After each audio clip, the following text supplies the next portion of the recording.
ఏం చెప్తానంటే, మనిషి రక్తము మనిషి మీద ప్రతిదండన చేయమని కోరుతుంది, యేసు రక్తము మనిషిని క్షమించమని అడుగుతుంది అనేది టైటిల్ పెట్టినది. హల్లెలూయా. కాబట్టి ఈ మనిషి రక్తము బలిపీఠము కింద ఏం చేస్తుందంటే, ప్రభువా వీడు నా రక్తాన్ని భూమి మీద చీల్చినాడు, వీడికి తీర్పు తీర్చవా ప్రభువా, వీడు నన్ను నిర్దాక్షిణ్యంగా చంపినాడు నరి రోడ్లో, వీడికి తీర్పు తీర్చవా అని యేసే దగ్గర బలిపీఠం కింద రక్తాలు ప్రవహిస్తున్నాయి. హల్లెలూయా చెప్తామా? వాడిని అంత చూడమంటున్నాయి, వాళ్ళు తీర్పు తీర్చమని చెప్తుంది రక్తం. కాబట్టి ఈ లోకంలో ఉన్న రక్తాలకున్న ప్రత్యేకతలు ఈరోజు మనం చూసుకుంటున్నాం. అయితే యేసయ్య రక్తం ఎలాంటిది చెప్తారు ఎవరన్నా? ఇన్ని రోజులు ఆయనతో జర్నీ చేసినారు, ఇన్ని రోజులు ఆయనతో కలిసినారు. ఇప్పుడు మనుషుల రక్తంలో ఉన్న అనేకమైన కార్యాలను మనం చూసుకున్నాం. అయితే యేసయ్య రక్తం గురించి ఎవరైనా చెప్తారా? మేము కోరుకుంటుంది. అంటే ఇంతవరకు మీరు బైబిల్ అనుభవంలోకి వెళ్ళడం లేదు.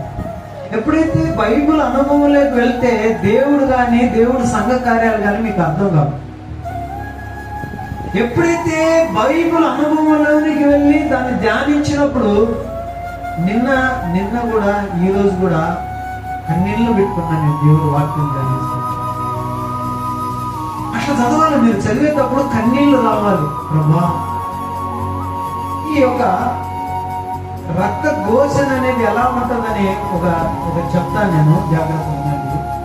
ఇప్పుడు యేసయ్య రక్తం ఏ విధంగా పాపుల కొరకు మొరపెట్టుకుంటుందో మనం విన్నాం.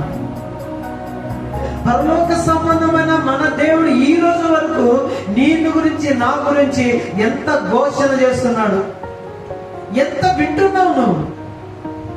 ఆ గెత్సేమనే తోటలో ఒక అంటున్నాడు, ఒకసారి చూడండి. గెత్సేమనే తోటలో మీరు చూసినట్లయితే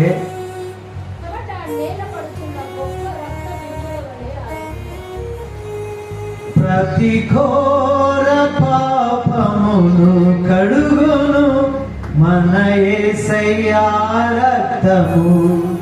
ఎంత అద్భుతం చూడండి. ఆయన రక్తము ఏదైనా తోటలో మానవుడు చేసిన పాపం కొరకు ఈ రోజు ఆ గెత్సేమనే తోటలో ఆయన రోదన రక్త బిందువుగా మరి ఘోషిస్తుంది. ఎవరి కొరకు?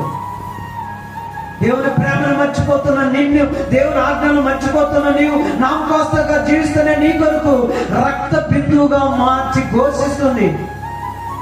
ఇంకా ఎంతవరకు నటన, ఎంతవరకు జీవితం అంటుంది దేవుని బిడ్డ. ఆ స్వరం వినలేమా?